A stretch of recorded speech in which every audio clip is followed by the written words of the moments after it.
परमपिता बाबा की जय। दादा एवं दीदी को नमस्कार। यदि आप संस्था की वास्तविकता, सत्यता, आइडियोलॉजी की रियलिटी को सही तरीके से जानना चाहते हैं तो कृपया वीडियो को सब्सक्राइब और लाइक करने की कृपा करें, निश्चित रूप से करें। अभी आपके पास सिर्फ 8-9 क्लिप यूट्यूब की इसकी क्रमशः आई हुई है और प्रत्येक दिन अपडेट कर रहे हैं। 22 पार्ट्स में है ये टोटल क्लिप इस सेगमेंट का और धीरे धीरे आपके सामने उपलब्ध होगा। आप आनंद मार्ग मिशन फाइल्स यूट्यूब लिंक में जो भी सुनेंगे या देखेंगे यह 100% प्रूफ पर आधारित है और आचार्य मंत्र चेतनानंद जी अवधूत जी की विशेष प्रयास से यह तैयार किया हुआ है। यदि आप चाहते हैं कि संपूर्ण जानकारी मिल सके तो आप यूट्यूब चैनल को लाइक सब्सक्राइब करें और प्रयास को प्रोत्साहित करने की कृपा करें। धन्यवाद। नमस्कार। गतांश से आगे पार्ट 10 में हम लोग प्रवेश कर रहे हैं। आनंद मार्ग और श्री श्री आनंद मूर्ति जी परमपिता बाबा की जय।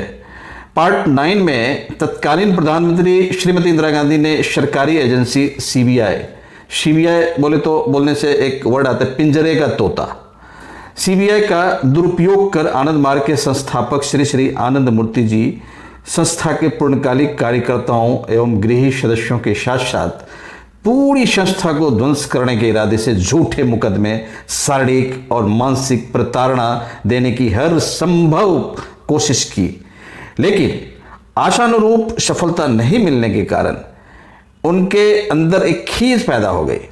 संस्था का विभाजन करने के उद्देश्य से सन 1971 में सीबीआई को संस्था के पीछे लगा दिया, लेकिन आनंद मार्ग के संस्थापक स्वयं परमपिता परम पुरुष के होने के कारण उनको जरा भी सफलता नहीं मिली। फिर उसके बाद उन्होंने संस्था के पूर्णकालिक कार्यकर्ताओं आचार्य संतोषानंद अवधूत, आचार्य सुदेवानंद अवधूत, आचार्य अर्थेशानंद अवधूत एवं सुप्रीम कोर्ट के सीनियर अधिवक्ता श्री रंजन द्विवेदी तथा श्री गोपाल जी जैसे वे गुनाहों को अरुण कुमार मिश्रा और अरुण ठाकुर की जगह उन्होंने ललित नारायण मिश्र की हत्या में अपनी संलिप्तता की बात स्वीकार की थी, अपराधी करार दे दिया। जब तक सीबीआई को फेवर करने वाले जज नहीं आए तब तक केस को 39-40 साल का इंतजार करने के बाद निर्दोष आनंद मार्गियों को सजा दिलवाने में सफल हो गए। आपको बताना भी आवश्यक है कि भारत देश की न्याय व्यवस्था में सबसे बड़ी कमी यह है कि न्यायिक व्यवस्था सत्यता पर आधारित न होकर साक्ष्य प्रूफ यानी गवाहों की गवाही पर आधारित है। उसका नतीजा यह होता है कि अपराध करने वाले झूठी गवाही के आधार पर खुद तो छूट जाते हैं, उसकी जगह निर्दोष व्यक्ति को दोषी मानकर सजा हो जाती है। सीबीआई ने न्याय व्यवस्था की इस खामी का भरपूर फायदा उठाया और आनंद मार्ग के निर्दोष अनुयायियों को दोषी साबित करने में सफल हुए।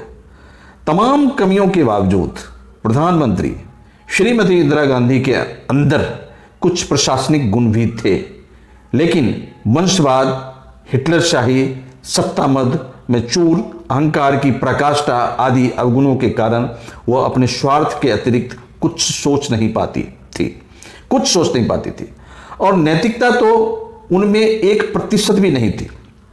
इस प्रकार के व्यक्तित्व से मानव कल्याण का कार्य संभव नहीं है। साथ ही वह दूसरी किसी ऐसी पर्सनैलिटी को मानव कल्याण करते हुए भी नहीं देख सकती है, जबकि श्री श्री आनंद मूर्ति जी का जन्म ही मानव कल्याण के लिए हुआ था।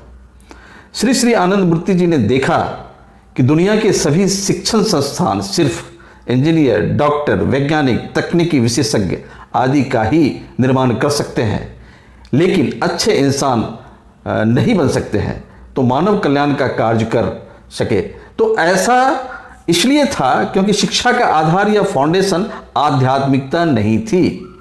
शिक्षा का बेस मोरलिटी आध्यात्मिकता के फाउंडेशन में रहने से ही उस पर सब कुछ टिक सकता है, सिक्योर्ड हो सकता है, सुरक्षित हो सकता है।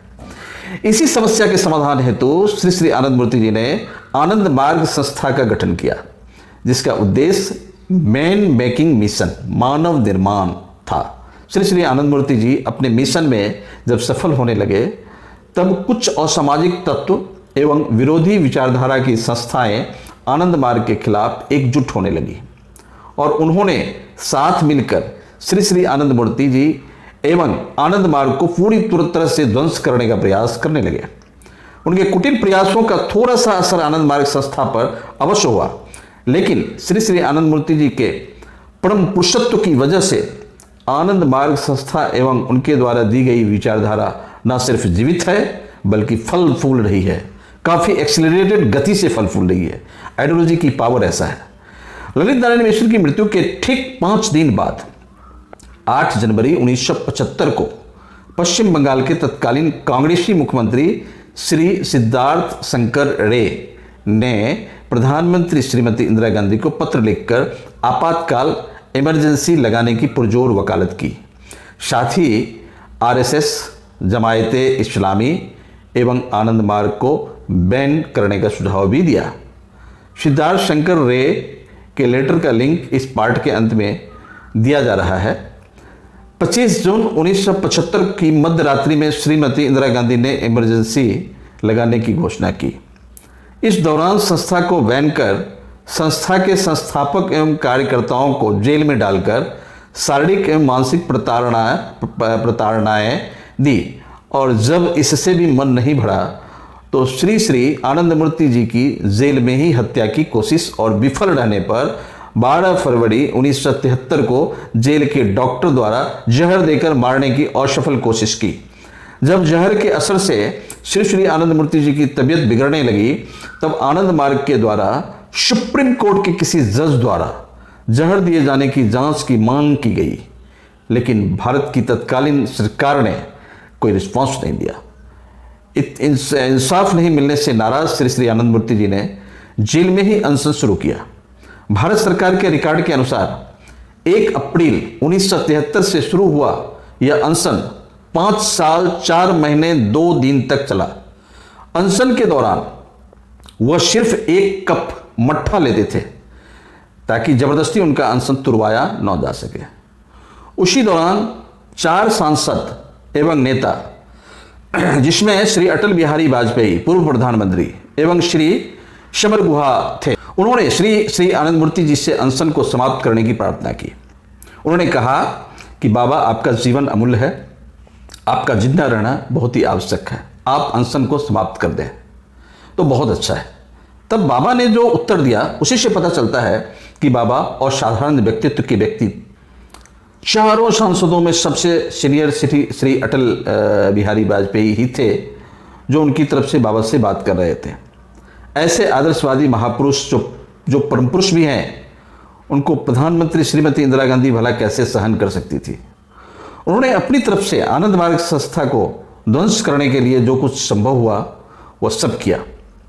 दिल्ली की तत्कालीन कांग्रेस की सरकार और तत्पश्चात पश्चिम बंगाल की कम्युनिस्ट सरकार ने आनंद मार्ग को जड़ मूल से समाप्त करने के लिए हर संभव कोशिश की।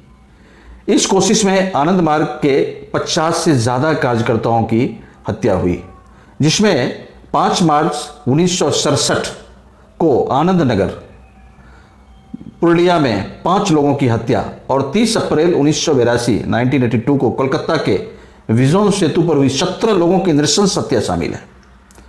कांग्रेस पार्टी, जो कम्युनिस्ट पार्टी की फूटी आंखों से नहीं देखना चाहती थी, आनंद मार्ग के अनुयायियों के उत्पीड़न पर भारत सरकार और सीबीआई आदि का मार्गदर्शक बने रहे।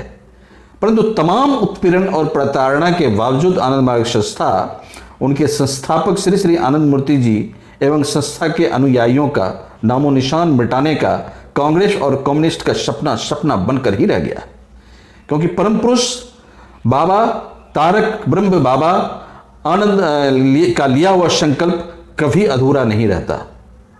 उन्हीं के संकल्प का नतीजा है कि आनंद मार्ग आज भी भागवत धर्म का प्रचार और श्री प्रभात रंजन सरकार द्वारा मानवतावाद पर आधारित एक शोषण रहित मानव समाज स्थापित करने की ओर अविराम बढ़ता जा रहा है। तत्कालीन सरकारों और सीबीआई के तमाम हथकंडों के बावजूद भी आनंद मार्ग संस्था को ज्यादा नुकसान नहीं पहुंचा पाए। हाँ, संस्था को थोड़ा संघर्ष अवश्य झेलना पड़ा। अंत में संस्था को बर्बाद करने के लिए सीबीआई ने एक स्ट्रेटेजी और अपनाई। डिफरेंट स्ट्रेटजीज है, और वो स्ट्रेटजी क्या है अगले अंक में उसको हम जारी रखेंगे। धन्यवाद। और पीएस पश्चिम बंगाल के तत्कालीन मुख्यमंत्री सिद्धार्थ शंकर रे द्वारा इंदिरा गांधी को लिखी गई चिट्ठी जिसमें उन्होंने आपातकाल लगाने की बात कही, उसका लिंक मैं डिस्क्रिप्शन में शेयर कर रहा हूँ। धन्यवाद आपकी सुनने के लिए, और इसको एक बार नहीं बार बार समझने की कोशिश करें। इसकी हर गहराई, इसके सभी कंप्लीट पार्ट धीरे धीरे सुनते हुए आप बेहतर समझ जाएंगे कि राइट क्या है और रॉन्ग क्या है। धन्यवाद, नमस्कार।